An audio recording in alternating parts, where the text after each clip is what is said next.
Di jantung budaya Minangkabau, di antara alunan merdu alat musik tradisional dan keindahan arsitektur rumah gadang, tersembunyi sebuah kisah teror yang melampaui batas fiksi biasa.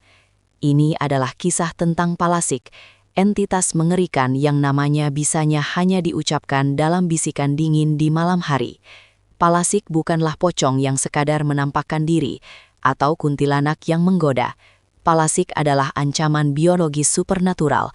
Ia hadir sebagai wujud kegelapan yang dirancang khusus untuk memusnahkan kehidupan yang paling rentan, yaitu janin dan bayi baru lahir.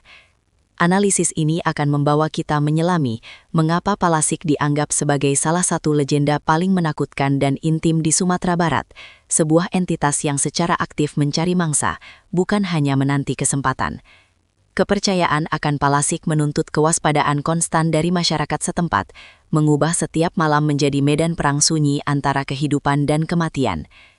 Kita akan memulai dengan memahami asal-usul kutukan ini, bagaimana seseorang dapat menjadi Palasik, dan mengapa kutukan tersebut bersifat turun-temurun, menjadikannya warisan kegelapan yang tak terhindarkan bagi keturunannya. Inilah prolog menuju jurang teror yang tiada akhir. Palasik tidak terlahir. Palasik diciptakan, biasanya melalui ilmu hitam yang kuat dan terlarang yang dikenal sebagai ilmu hitam Palasik. Proses ini memerlukan pengorbanan spiritual yang ekstrim, menuntut sang pengamal untuk menukar kemanusiaan mereka dengan kekuatan untuk melepaskan jiwa dari raga. Setelah menjadi Palasik, individu tersebut tidak dapat kembali, dan yang lebih mengerikan, kutukan itu seringkali ditransfer secara tidak sengaja kepada keturunannya. Disinilah letak kengerian yang sesungguhnya. Seorang ibu atau nenek yang seharusnya menjadi pelindung, justru tanpa sadar menjadi sumber ancaman terbesar bagi bayi-bayi di keluarganya. Secara fisik, Palasik memiliki karakteristik yang unik dan sangat mengganggu. Mereka bukan entitas yang utuh. Ketika mencari mangsa, kepala mereka akan terpisah dari tubuh, terbang melayang di udara, membawa serta organ dalam yang panjang menjuntai, mengeluarkan cahaya kehijauan atau kemerahan yang samar-samar. Tubuh yang ditinggalkan tetap diam tak bergerak, menjadikannya sangat rentan, sebuah kelemahan krusial yang digunakan masyarakat untuk melawannya. Transisi ini selalu terjadi di bawah naungan malam, saat bulan tersembunyi dan desa-desa tertidur pulas dalam keheningan yang menyesatkan. Visualisasikan kepala yang melayang rendah di atas ladang, seperti lentera biologis yang mencari panas dan nafas kehidupan yang lemah. Mangsa utama Palasik adalah kehidupan yang baru mekar, janin dalam kandungan, dan bayi yang baru lahir. Bagi Palasik, energi vital dari makhluk tak berdosa ini adalah sumber daya spiritual yang tak tertandingi. Metode serangan mereka sangat spesifik dan kejam. Palasik akan melayang memasuki rumah melalui celah kecil atau jendela yang terbuka, mencari tempat bayi tidur. Mereka tidak menyerang secara fisik dalam arti mendorong atau mencakar. Sebaliknya, mereka menggunakan kemampuan untuk menghisap darah atau yang lebih umum, menyedot saripati kehidupan, energi spiritual atau nyawa bayi tersebut. Jika Palasik hanya menghisap darah, bayi akan terlihat pucat pasi dan kurus kering, seperti layu dalam semalam. Namun, jika Palasik menyerap intisari kehidupan, dampaknya lebih misterius. Bayi akan menderita demam tinggi yang tidak dapat dijelaskan, tangisan yang tiada henti, dan akhirnya kematian yang cepat dan tanpa sedap medis yang jelas. Kengerian ini adalah mengapa ibu hamil dan keluarga yang baru memiliki bayi di Minangkabau menerapkan protokol keamanan spiritual yang sangat ketat, karena mereka tahu bahwa ancaman tersebut bukan berasal dari alam, tetapi dari sesama manusia yang telah terdistorsi oleh ilmu hitam. Seluruh komunitas harus berhati-hati, karena Palasik seringkali adalah seseorang yang mereka kenal, hidup di tengah-tengah mereka, berwajah ramah di siang hari, namun menjadi teror tak berbentuk saat malam tiba. Bagaimana masyarakat dapat mengetahui bahwa seorang bayi atau ibu hamil telah menjadi target Palasik? Tanda-tandanya seringkali halus, tetapi bagi mata yang terlatih, ia membawa sinyal bahaya yang tidak terbantahkan. Salah satu tanda paling umum adalah munculnya noda atau luka bakar kemerahan di leher, bahu, atau dahi bayi, yang seringkali menyerupai bekas cengkraman atau gigitan yang aneh. Tanda ini konon ditinggalkan oleh lidah Palasik saat mereka menghisap. Bagi ibu hamil, gejalanya bisa berupa rasa sakit yang menusuk di perut bagian bawah dan janin yang tiba-tiba berhenti bergerak atau melemah. Namun, tanda yang paling menakutkan adalah perubahan warna kulit.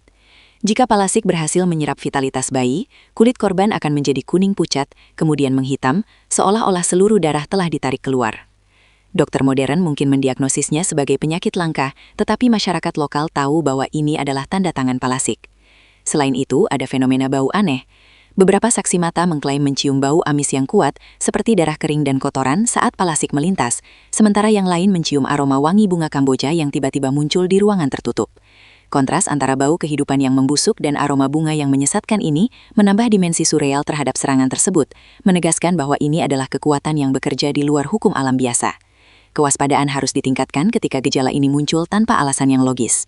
Salah satu ritual perlindungan paling mendasar dan penting di Minangkabau adalah penggunaan benda-benda penangkal yang ditempatkan di sekitar rumah dan di tempat tidur bayi.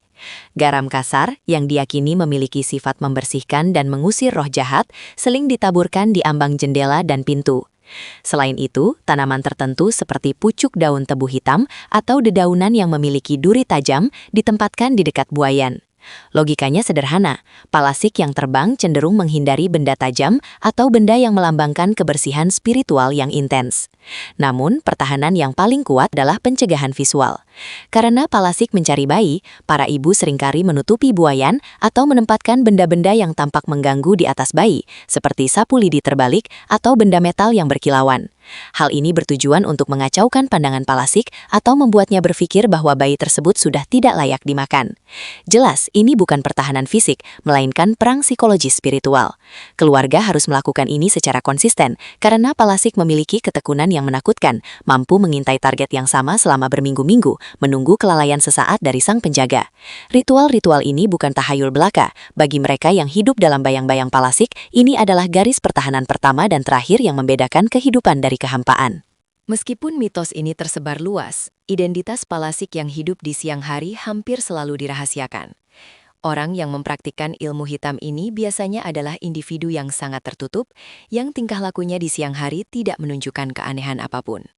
Mereka bisa jadi tetangga yang ramah, pedagang yang dermawan, atau bahkan kerabat dekat. Rahasia ini harus dijaga agar mereka tetap aman saat tubuh mereka rentan.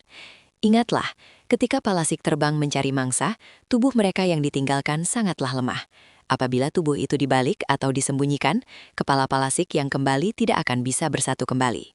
Konon, jika kepala palasik tidak menyatu kembali dengan tubuhnya sebelum matahari terbit, ia akan mati secara permanen.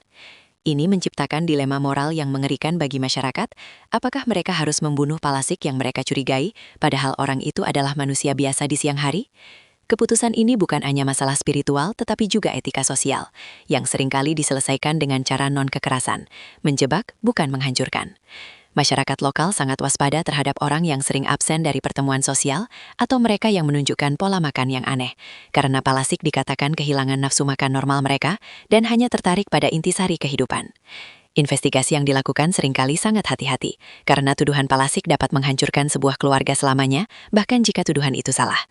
Kepercayaan dan kecurigaan menjadi mata uang di malam hari. Mari kita bahas secara rinci tentang kerentanan fisik palasik. Kelemahan paling utama adalah tubuh mereka. Saat kepala palasik melayang, torso yang tersisa menjadi stasis, tidak berdaya, seperti kulit kosong. Masyarakat memanfaatkan kerentanan ini dengan strategi yang cerdas namun brutal. Jika seseorang menemukan tubuh palasik yang tidak berkepala, langkah pertama adalah mencegah penyatuan kembali. Ini bisa dilakukan dengan membalikan tubuh tersebut, sehingga leher menghadap ke bawah, atau dengan menutup bekas leher tersebut dengan kain yang telah dilumuri kotoran hewan atau campuran yang sangat menjijikan. Kotoran dianggap sebagai penghinaan spiritual tertinggi yang dapat menahan kekuatan gaib mereka. Saat fajar menyingsing, kepala palasik yang kembali akan kebingungan, tidak dapat menemukan jalan untuk bersatu kembali dengan lehernya yang terbalik. Dalam keputusasaan ini, palasik akan mati terbakar oleh sinar matahari atau terkutuk menjadi roh gentayangan yang lebih lemah. Kelemahan lain melibatkan benda-benda panas. Dikatakan bahwa palasik takut pada api dan benda-benda yang sangat panas. Beberapa dukun akan menggunakan air panas atau abu panas yang disiramkan ke arah palasik yang terbang untuk mengusirnya. Ini adalah pengingat bahwa meskipun entitas ini adalah produk ilmu hitam, ia masih terikat pada hukum-hukum tertentu yang dapat dieksploitasi oleh manusia yang berani.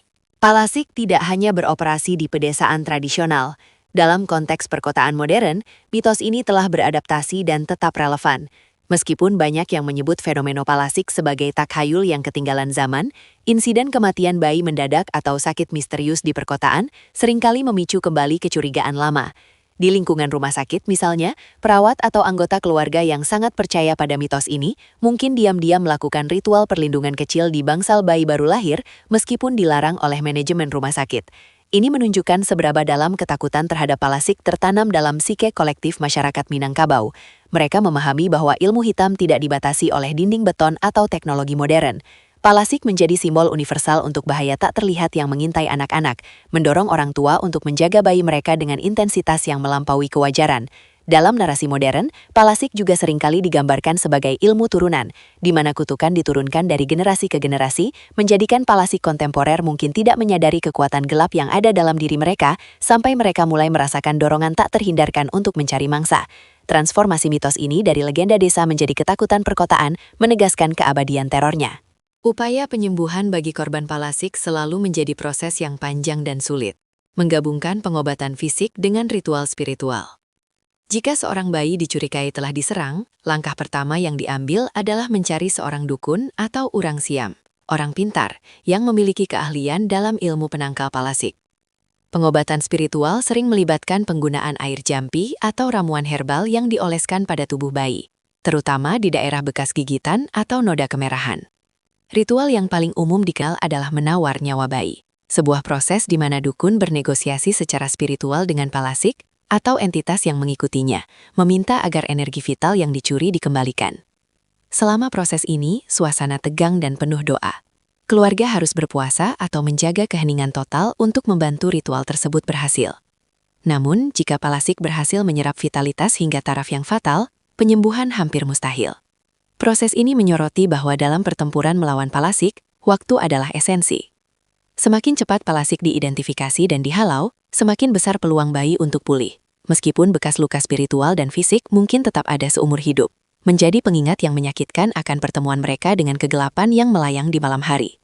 Seluruh komunitas berpartisipasi dalam masa pemulihan ini, memberikan dukungan yang tidak hanya emosional tetapi juga spiritual, memastikan lingkungan sekitar bayi tetap bersih dan aman. Selain upaya melawan palasik setelah serangan, banyak praktek pencegahan yang berfokus pada pengusiran keinginan palasik untuk mendekat. Salah satu praktek yang kurang dikenal namun efektif adalah penggunaan bahasa atau suara tertentu. Diyakini bahwa palasik peka terhadap suara-suara tertentu yang dapat mengganggu konsentrasi spiritual mereka. Beberapa masyarakat Minangkabau akan menggantungkan kerincingan kecil atau lonceng di dekat tempat tidur bayi, yang bunyinya tidak teratur, bertujuan untuk menakut-nakuti palasik yang mendekat.